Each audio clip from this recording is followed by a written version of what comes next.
Hello everyone and welcome to patch 5. Before I move on to a new theory I'm forming about the Githyanki artifact and everything surrounding its origins, I wanted to go over the update with the patrol, even if it's just a minor one. For you to keep sucking air, it is necessary for you to tell me something of worth. Alright, so I'm just gonna say right here how much I love the silver swords they all have now from one of the other updates. They look so nice and I hope we can give lae'zel one of her own someday. Okay, so with this update, try as I might, no matter how I did this or even doing this before or after the event on that one bridge outside of the goblin camp, this guy was determined to kill us if we didn't help him.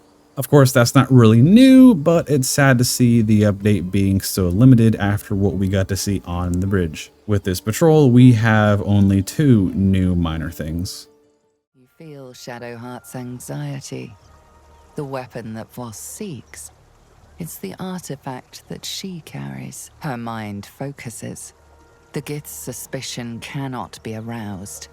They cannot discover that the weapon they seek is right within their grasp.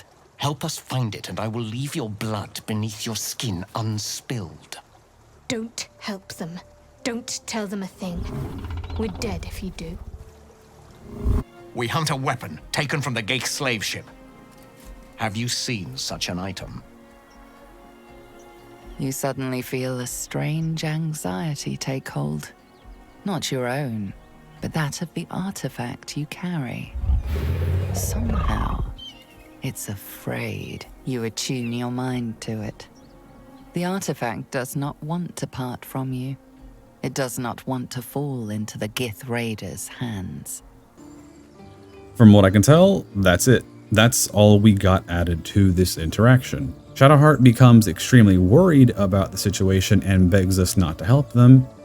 And then when showing up disguised, we find out this thing is actually sentient and aware of its surroundings. Aside from this though, if you try to hand over the box, they attack. If he reads your mind and you fail a save check, they attack. And if you have lae'zel tell the truth, they attack. The only path to not shed blood is cooperating and resisting his mind reading. But what does this mean though? Why is it important despite being so short? One, we already know that Vlaakith is supposedly watching over their mission. And 2, this patrol leader seems to be forsaking pre-existing laws all in pursuit of this artifact. lae'zel's surprise kind of proves this isn't normal, really quickening the fact that we need to get to this creche across the bridge to not only get the tadpole out, but to find out what's going on. Now, here's where things get interesting. I don't think this guy is betraying anyone.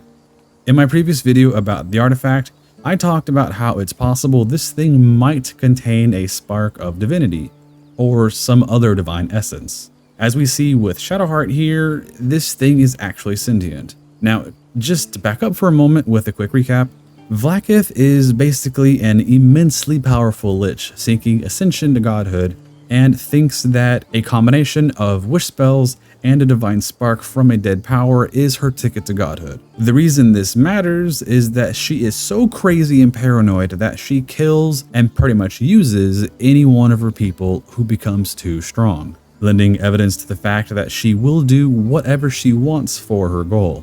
So with this in mind, the patrol leader's actions may make more sense if he thinks this artifact is his queen's ticket to godhood, because with godhood means the creation of real paladins and real clerics, meaning even more power for a loyal soldier like him. Whereas currently, as a lich, her existing clergy are a bit limited and looked down upon by the rest of Gith society. But right now, the question is this. Whose divine spark is in the artifact? Is it from a dead power starting to wake up, or perhaps a piece from another god that got stolen somehow? If this thing has the power to repel the voice and influence of the Absolute herself, how strong would it be if it was released from the box? We've already kind of seen what a little bit of divine essence could do during the ball spawn crisis, so whatever is in this box must truly be worth a lot. Coming up on my next video, I'll be discussing new ideas around this artifact and touching on the events between the Githyanki and the new scene on the bridge. Let me know down below what your thoughts are on everything that's happening so far. Until next time, everyone, stay safe out there.